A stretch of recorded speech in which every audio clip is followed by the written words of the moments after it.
Thank you for the introduction, and thank you for these two amazing presentations that we saw. Interesting because next week the Hungarian national team will play against Italy in the Nations League, so it's a very nice thing. Today's presentation will be about how to establish and build an analysis-driven club culture. I would like to share some of my experiences from the last few years and examples how data can support the decision making and how teams can make the next step in the modern football.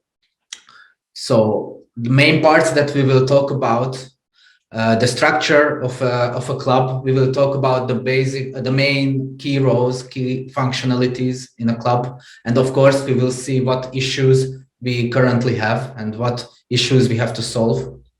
We will talk about the main components of analysis. We will introduce data interpretation as the key to objective decision making. And we will see some practical examples and solutions for the day-to-day workflows. Here we can see an ideal model of an analysis-driven club culture. We see the key positions of the data analyst, video analyst, scouting team, and of course the management, sporting director, and the head coach. All these roles have key functionalities on the day-to-day workflows of a club. They share information, they share insights, and they offer feedback and constant support to each other. Usually the problem is with middle or smaller size clubs that the three key positions in this club model are missing, or they lack of financial and human resources. We all have experiences, and I can talk about my own experiences as well, that the financial and human resources usually are not distributed efficiently at the clubs. So we have to find solutions how to make their investment, their energy more efficient in the day-to-day workflows. Usually the data analyst role is a brand new role. Most of the teams don't have a dedicated data analyst, or even the video analyst team it's lack of resources, lack of numbers, so they can't execute deeper analytic tasks. And the same with scouting team. They have to spend hours and hours to watch a new player or even more players. And the data and the information and the feedback is always, or most of the time, subjective. First, when we work with analytics, we have to know the main questions that we have to answer. First, we have to know the questions that we have to answer. First, we have to understand the team that we work with, to know who we are or what are we. We have to understand the players. So we started with the collective, and now we go down to the individual level. We have to understand the players that we work with to see their strengths, their weaknesses. And after all these, we have to find how we can improve our squad, who we need, how to scout, how to recruit players. All these questions have data-related topics, data-related sub-questions that we have to answer, and we have to understand the main message. Data interpretation can be the key to objective decision making. We all have the data for all these questions, but it's raw data. It's in Excel sheets, it's just numbers. In the practical day-to-day work, we have to translate this data into practical insights, into team, collective instructions, or individual instructions. So let's talk about some experiences. About team report, about understanding the team. We have to watch lots of video, and all these reporting actions are subjective. Some coaches have preferences to certain playing styles, certain players, certain events on the match. It's the same as with football supporters and even in the management, because the management has lots of roles to execute. They not always can follow the team every day, So their view, usually just a general view. Let's see how data can support the team reporting tasks. We can analyze the age profile of the team. We can analyze the minutes distribution between the players. And of course, we can see the opponent's predicted lineup. We can see their most used formations to prepare for the upcoming match. We can measure and evaluate defensive, possession, and attacking performance to see where we have to develop or where we are performing well. A key question here. Most of the coaches and management and directors, they don't like to talk about data. They don't like numbers, and a lot of times they don't understand the difference between certain numbers. Most of the talks and most of the communication at coaching staffs, they talk about stylistic evaluations and stylistic subjective decisions.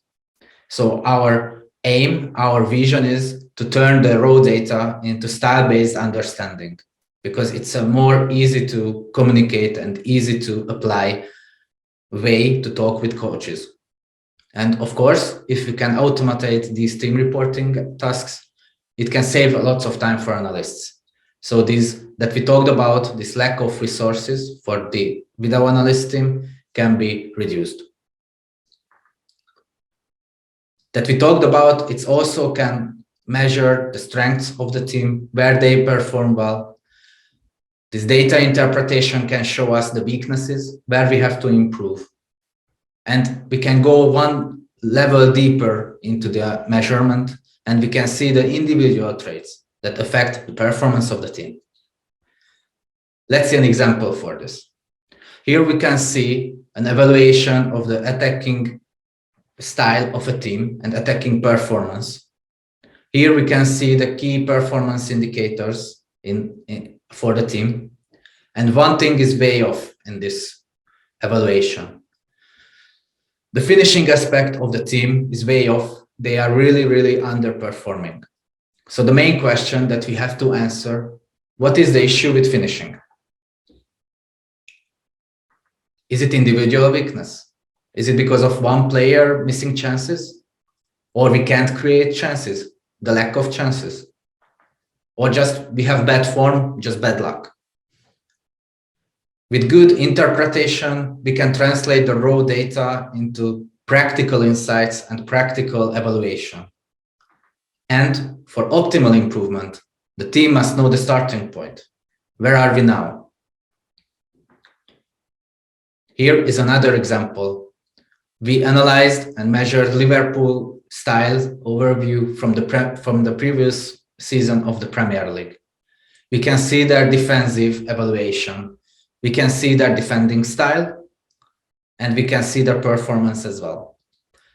We can have practical, short, easy to understand messages for the coaching staff, for the management. They have a high pressing style, and they have a proactive defending. The same we can do with the possession statistics. We don't have to talk about percentages. We don't have to talk about numbers. We can have an easy to understand interpretation of the style.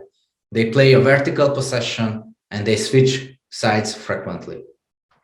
And of course, there is the same methodology for the attacking evaluation. They have excellent strikers. They are excellent in finishing, and they attack through the flanks. How we can interpret these all information, these all measurements? We can make conclusions about the team philosophy. And of course, it's not just about the tactical style. It can be about the whole vision of the club. And we can have a general overview of the style. We can make conclusions about the team principles, how the team behaves in each phase. What are the team objectives? With this, we can prepare for the upcoming opponents, and we can understand our own team much better to make the next step in the improvement. And we can go one level deeper to understand how the players behave in each phase and what are their individual objectives. Let's talk about player profiles. So we talked about the collective. Now we have to talk about the individual part of the team.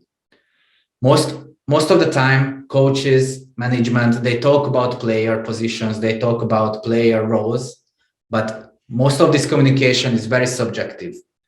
Some coach understands this about the player, some coach sees another thing.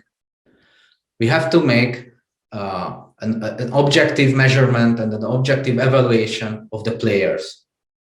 For this, we need a character-based approach. All the data, all the events that the player can create on a match, it can measure and evaluate it and create a character-based approach to understand the players.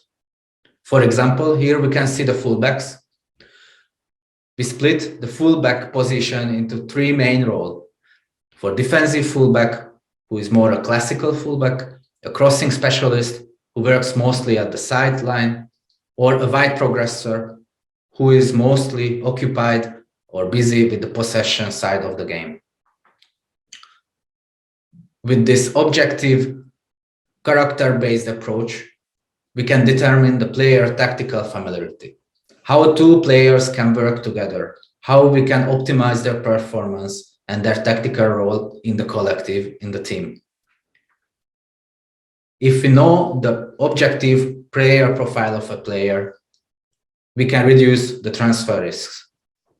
Because on the transfer market, there are always a huge risk that we miscommunicate, we misunderstand the player, and of course, we don't know exactly how they will perform in our team. We can estimate the player potential with these profiles because we can compare two players objectively derived from the data.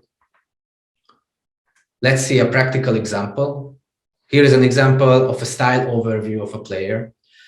I chose a player that everybody knows, João Cancelo. In our profile methodology, he's a wide progressor. We can see his measurement in attacking and possession and defensive aspects. We can see 15 character components. These character components give us a very clear, very objective way to a very objective picture to see the player and to understand his main strengths and weaknesses. About Cancelo, we can see his main character. He's creating high quality chances by carries and he has high defensive work rate. But of course we can see, because he's a wide progressor, he has good data and he has good performances in progressive pass volume and final third passes. So we talked about the collective, we talked about the individual part of a team. Now we have to combine the two, because right now we understand who we are and we understand who we have. But the next step is to know how we can improve the club, improve the staff, improve the team. For this, we need a scouting and a recruitment tool. We need to shortlist and predict transfer successes or the transfers of the team. We have to monitor all players in the league. We have to monitor more leagues simultaneously to create shadow teams where, again, we can compare players, we can see a complementary player profiles, and we can optimize the performance of the team. We have to recognize the playing style of a player. Before, I mentioned these 15 character components that we can measure and evaluate the player performance. It's split up into three main levels: attacking, possession, and defensive. Of course, if we are looking for a good finisher, we need high finishing measurement, high final third involvement, or if we're looking for a pressing striker, we also need high defensive work rate. With artificial intelligence, we can calculate the player similarity. With this, we can see how two players can work together or how two players compare to each other. For the predictive model, we need league rankings to see how one player can perform in a new league, in a new team. And this model can be improved with historical transfer data to see if the previous transfers were working well or no. Here is another practical example. Mostly, right now, the scouting team has to watch lots of video again. They have to compare lots of subjective conclusions and subjective opinions about the players. But with the objective interpreted report, we can overview a player's performance. Here is an example. Lovro Mayer, he played for Dinamo Zagreb for 3 years. On our model, he's an attacking midfielder with an attacking support profile. We can see we compared him with the other similar type of players from the Croatian first division, and he was above average in finishing, in final third involvement, dribbling, creating, among others. He showed good performances in these aspects, and also we can see that, and additionally, he has high tackling ability, which is a defensive aspect, but also can be a main strength for this player. Again, we can see his player profile shown in the chart. It's also containing these 15 character components. And with the predictive model, we can see if he could perform well in a better league. Of course, this transfer already happened in 2021. He moved from Dinamo Zagreb to Stade de Rennes, and we checked his new data from the French First League, and he made impressive performances in the French First Division in goal and shot creating actions. So what have we learned? Let's go back to our initial club model, club structure. We talked about that these are the key roles for a club: the data analyst, the video analyst, who gives feedback and support to the head coach, and also to the sporting director, who can oversee the whole vision of the club. We talked about that this structure currently, most of the time, has missing links and lack of financial and human resources. We need a data interpretation platform to give this, to fill out this missing link and to bridge the gap between the raw data and the actual practical instructions and insights.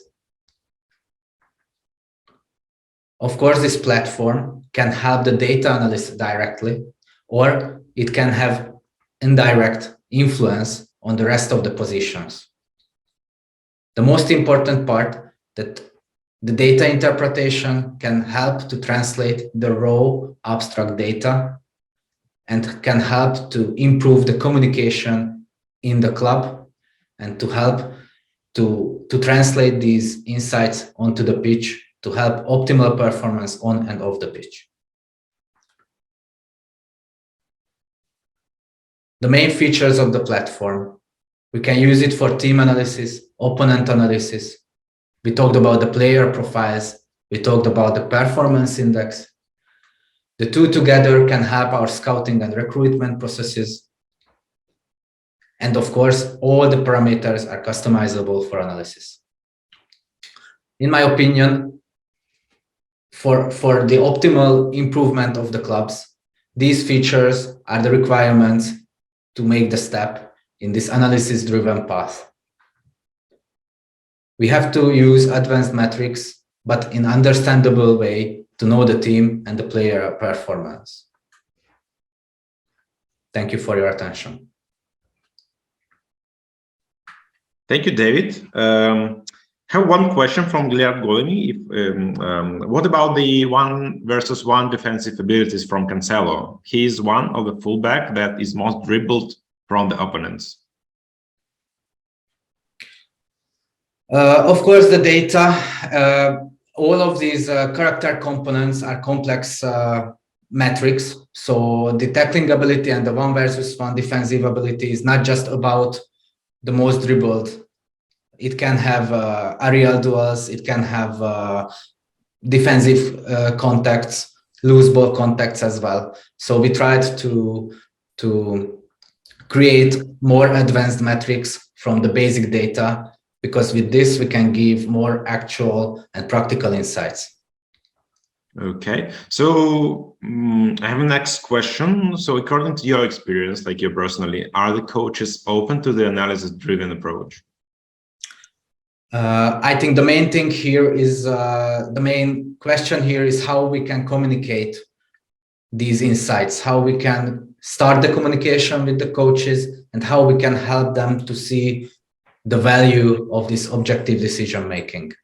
So they are open if we can use the correct communication. And for this data interpretation is really a key to help and support the decision making. So do you think that using data-driven analysis can result in gaining more points on the pitch, let's say? Yes, of course. It's one very big advantage. And of course, it can reduce transfer risks, and it can help to use the resources more efficiently for the club.